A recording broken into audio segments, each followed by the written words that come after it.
You're making real progress with vulnerability, Mark. I'm seeing a breakthrough today, Dr. Winters said, her voice carrying that practiced therapeutic warmth I'd grown familiar with over our 8 months of weekly sessions. My husband nodded thoughtfully, eyes downcast, his hands folded carefully in his lap. Always the perfect picture of a man doing the work. I just want us to heal, he said quietly. For Ellie. For us. I remember feeling so grateful in that moment. Sitting there on that pale blue couch with its 2 firm cushions, watching my husband of 12 years finally dropping his walls. Finally showing up emotionally. What I didn't know then, sitting there with hope blooming in my chest for the first time in years, was that his vulnerability was the most calculated performance of our marriage. And Dr. Winters?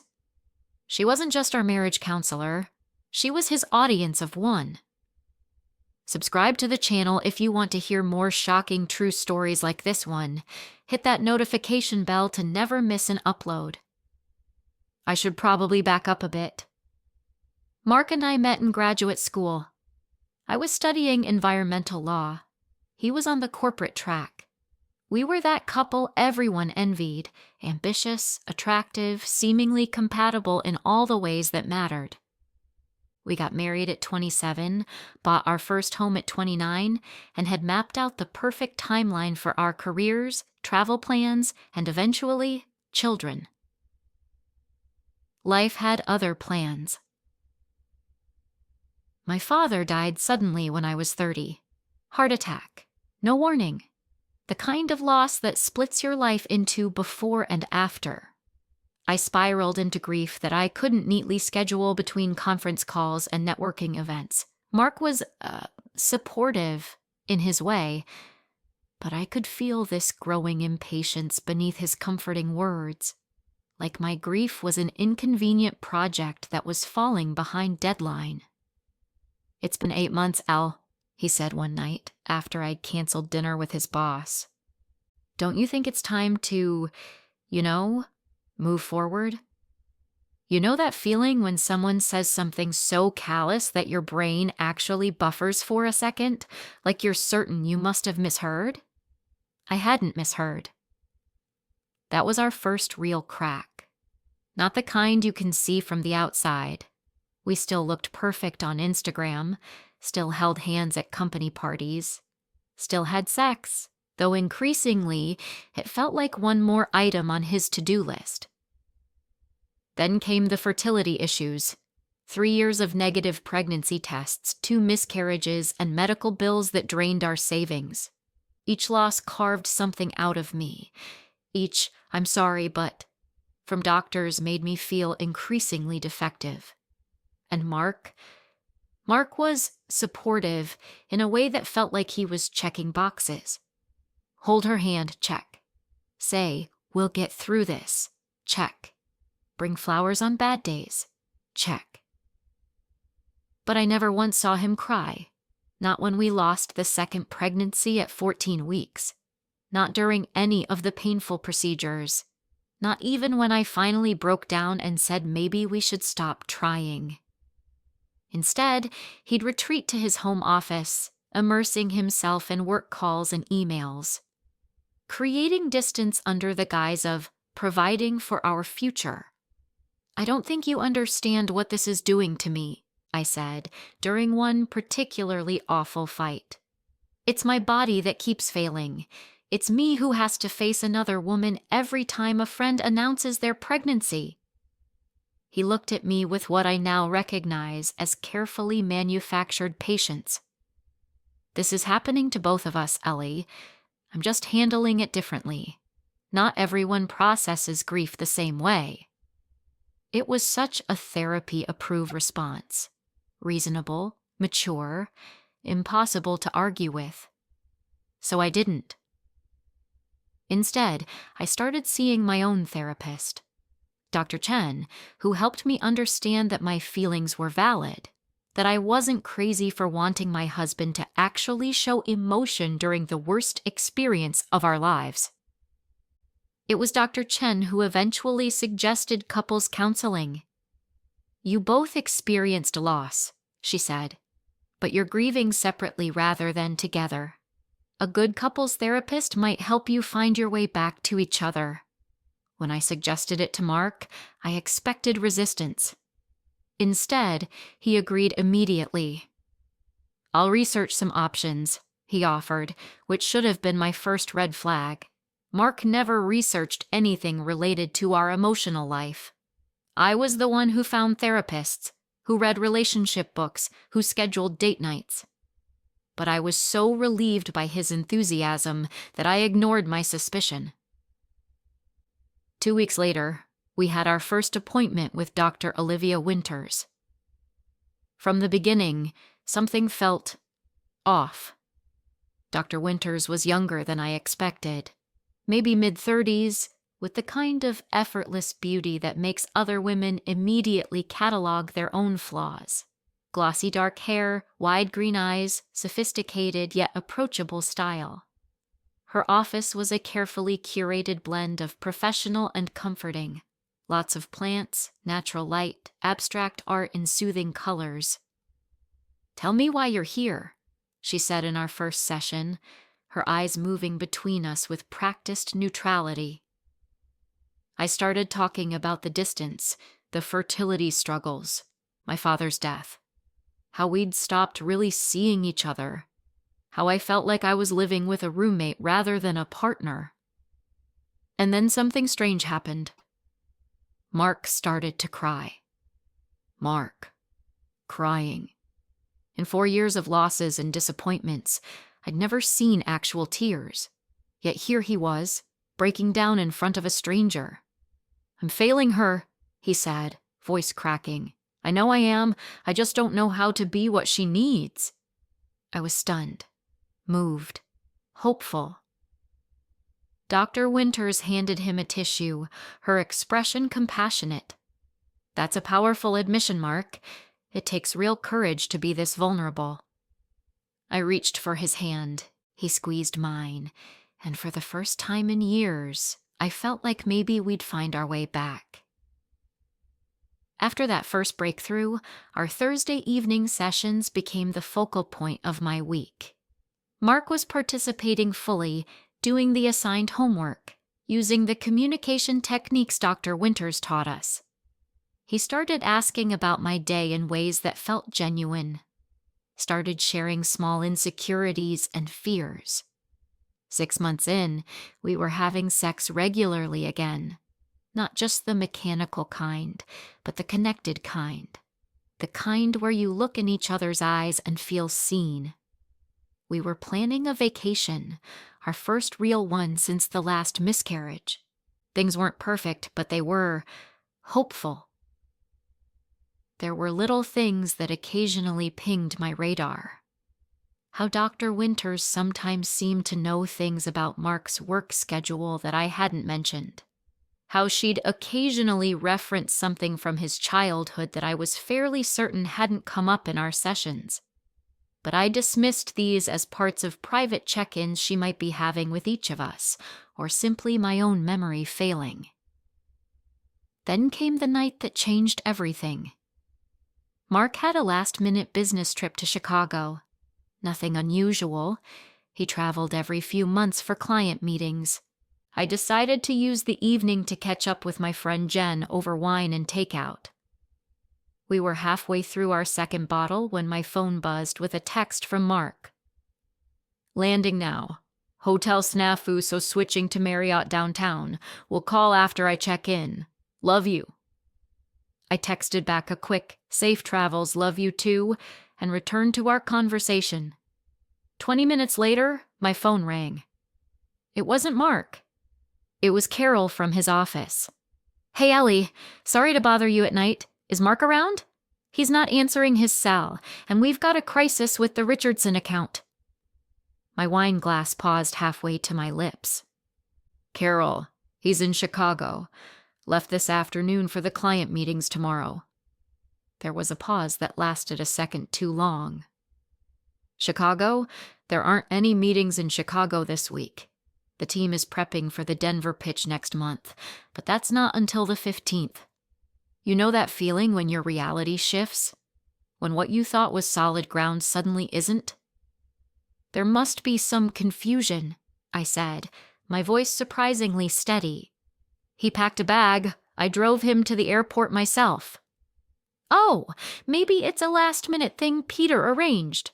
Carol backpedaled, clearly sensing she'd stepped into something complicated.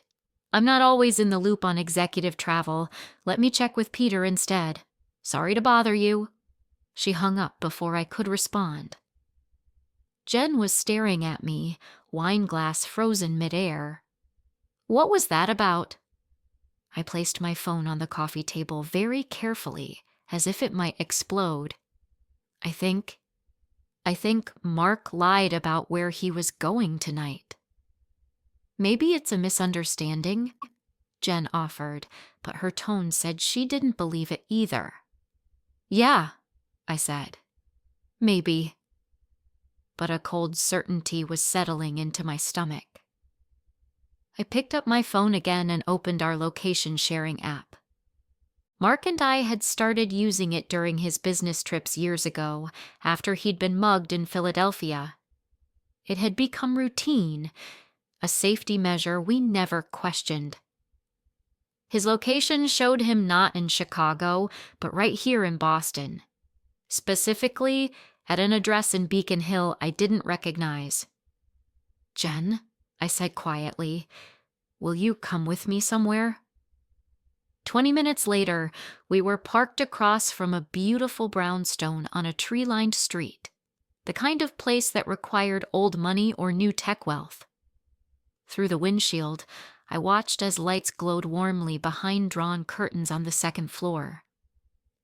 This feels crazy, I whispered. I've never been the suspicious wife type. Jen squeezed my hand. You're not crazy. Carol called you, remember? You didn't go looking for trouble. We sat in silence for maybe 10 minutes. I was about to suggest we leave, feeling increasingly like a stalker, when the front door opened. A man stepped out onto the small porch. Even in the dim streetlight, there was no mistaking my husband's silhouette. He was adjusting his coat, checking his watch. And then she appeared in the doorway behind him. Dr. Winters. Her hair was down. She always wore it up during our sessions, and she was wrapped in what looked like a silk robe. Even from across the street, the intimacy between them was unmistakable. She reached up to straighten his collar.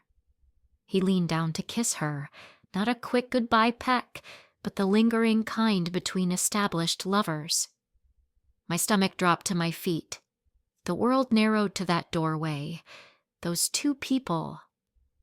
Oh my God, Jen breathed beside me. Is that our marriage counselor? I finished, my voice sounding far away even to my own ears. That's our fucking marriage counselor. Mark stepped away from the brownstone and began walking toward the main street, presumably to catch a rideshare. Dr. Winters, Olivia, stayed in the doorway, watching him go with a small smile before closing the door. I don't remember the drive home. I don't remember Jen's concerned questions or offers to stay the night. I just remember sitting on our bed at 1 a.m. when Mark called from Chicago, telling me about his flight delay and the hotel mix-up, and asking about my evening with Jen.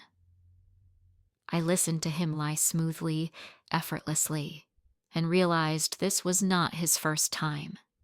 The betrayal was so enormous, so meticulously engineered, that I couldn't even process it as real. Our entire therapeutic journey, all those breakthrough moments, all that perceived growth, had been staged for my benefit while they carried on right under my nose.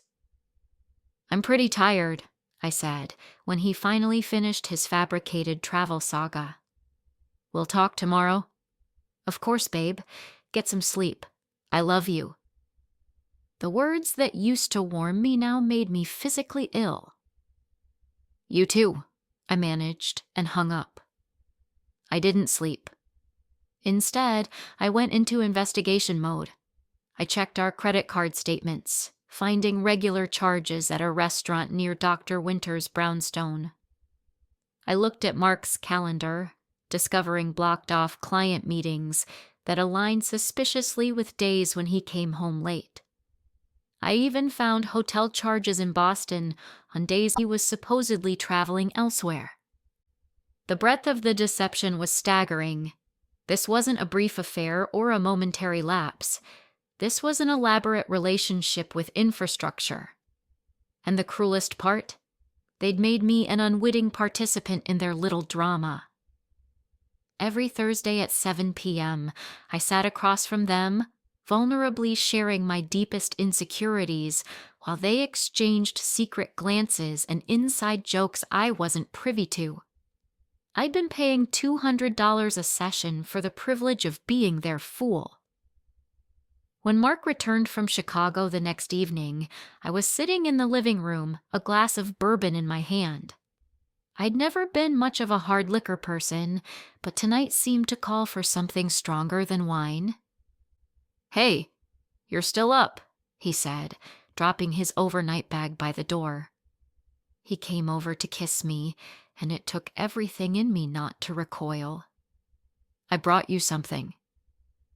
He pulled out a small box from his pocket, a delicate silver necklace with a tiny compass pendant. "Because you're always my true north," he said, with a smile that now looked performative rather than sincere. I took the box, wondering if he'd bought it before or after sleeping with our therapist. "It's beautiful," I said. "Where did you get it?" "There was this little jewelry boutique near the hotel," he said smoothly. "I had some time this morning before my flight." Another lie, delivered without a moment's hesitation. I placed the necklace on the coffee table. "That's funny, because according to your credit card, you bought it 3 days ago at Davidson's Jewelers on Newberry Street." His expression flickered, just for a moment, before settling back into neutrality. "What are you talking about? Why would you be checking my credit card statements?" Notice how quickly he shifted to offense? No confusion about the discrepancy, just immediate deflection. "Carol called last night," I said, keeping my voice level. "There were no meetings in Chicago." He barely missed a beat. "Not official company meetings, no. I was meeting with Richardson about possibly moving his account to us privately. It's complicated. I didn't want to get hopes up at the office until it was confirmed." I nodded as if this made perfect sense. "And you met with Richardson at Dr. Winter's brownstone on Chestnut Street?" The color drained from his face. "Ellie, don't." I held up my hand. "Just don't. I saw you. I was there last night. I watched you kiss her goodbye."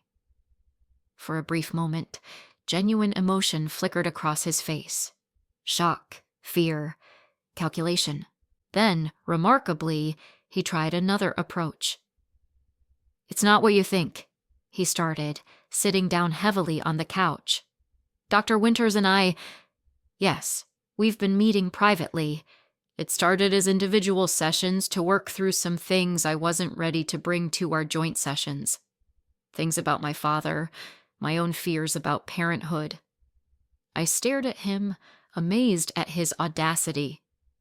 "And these therapeutic sessions require you to be at her home at 11 p.m., to kiss her goodbye, to lie about being in another city?" "It crossed a line," he admitted, his voice dropping into that vulnerable register I now recognized as completely manufactured. "I've been confused, struggling with transference. Olivia, Dr. Winters, she recognized what was happening and was helping me work through it professionally, but things got complicated." "Things got complicated," I repeated flatly. "That's what you're going with? Not, I've been fucking our marriage counselor while gaslighting my wife into thinking we're making progress?" He flinched at my language. Mark always preferred when I kept things civil, even in arguments. Heaven forbid emotions get messy. It was wrong, he said, eyes welling with those on-demand tears that had once moved me. I got lost. But Ellie, what we've been building in therapy, that progress is real. My feelings for you are real. I laughed then, a sharp sound that surprised even me. That's the thing, Mark. I don't think you know what real feelings are anymore. Maybe you never did. I stood up, suddenly exhausted by the performance. I've already called Dr. Chen. She's referring me to a lawyer who specializes in both divorce and ethical complaints against therapeutic professionals. His eyes widened. Ethical complaints? Ellie, that could destroy her career. Of course. His first concern was for her, not for what their betrayal had done to me. Yes, I said simply. It could. Actions have consequences. Please, he said, standing now too, desperation creeping into his voice. We can work through this. We've come so far. We haven't gone anywhere, I corrected him. We've been exactly where you and Olivia wanted us, suspended in a false narrative while you two carried on behind my back, but it's done now. I picked up my overnight bag that I'd packed earlier, along with a folder containing copies of all the evidence I'd collected. I'll be at Jen's until I find an apartment. My lawyer will contact you next week about divorce proceedings. Ellie, wait. He reached for my arm, but I stepped back. One last thing, I said, my voice steadier than I felt. How long? How long has it been going on?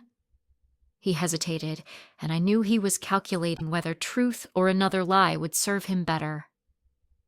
Since the beginning, he finally admitted. We met at a bar about a year ago, when you suggested couples counseling. It seemed like an opportunity. An opportunity. That was the word that finally broke through my shock and ignited my rage. You let me sit there week after week, crying about our lost pregnancies, about feeling disconnected from you while you were… what? Laughing about it later? No, it wasn't like that. But his protest lacked conviction. I think the worst part, I said, hand on the doorknob now, isn't even the affair. It's that you made me doubt myself. For years, I've been telling myself I was asking too much, expecting too much emotionally from you, that I was the problem for needing more than you could give, but you could give it, just not to me. I opened the door. I hope she's worth it. As I walked to my car, I felt something I hadn't expected. Relief. The crushing weight of trying to save a marriage with someone incapable of genuine emotional intimacy was finally lifting. The constant self-doubt, the endless questioning of my own needs and perceptions, it was over. 3 months later, the divorce was finalized. Dr. Winters lost her license after an ethics investigation found she'd had inappropriate relationships with multiple clients. Mark moved to Seattle for a fresh start. And me? I started therapy again, with a new therapist carefully vetted by Dr. Chen. I'm learning to trust my instincts, to recognize when my reality is being manipulated, to demand authenticity in my relationships. Sometimes I still marvel at the elaborate dance they performed for my benefit. All those carefully orchestrated emotional breakthroughs. All those vulnerable moments designed to keep me invested while they carried on their real relationship. But here's what I've realized. People who are capable of that level of deception, who can compartmentalize and perform so convincingly, they're not actually experiencing real intimacy with anyone, not even each other. They're just creating an echo chamber of false emotions and validation. Real vulnerability can't be scheduled or performed. It can't be turned on for Thursday evening sessions and then discarded when convenient. It's messy and inconsistent and sometimes inconvenient, but it's the only path to genuine connection. I don't know if Mark ever loved me. Not really, but I do know that I deserve someone who does. Honestly, authentically, with all the messiness that entails. If you've ever found yourself doubting your own perceptions in a relationship, please know you're not alone. Sometimes the most damaging gaslighting comes from those closest to us, often disguised as care or concern. Have you ever experienced something similar or know someone who has? Share your stories in the comments below. And if this resonated with you, please subscribe to hear more real-life stories of betrayal, healing, and moving forward.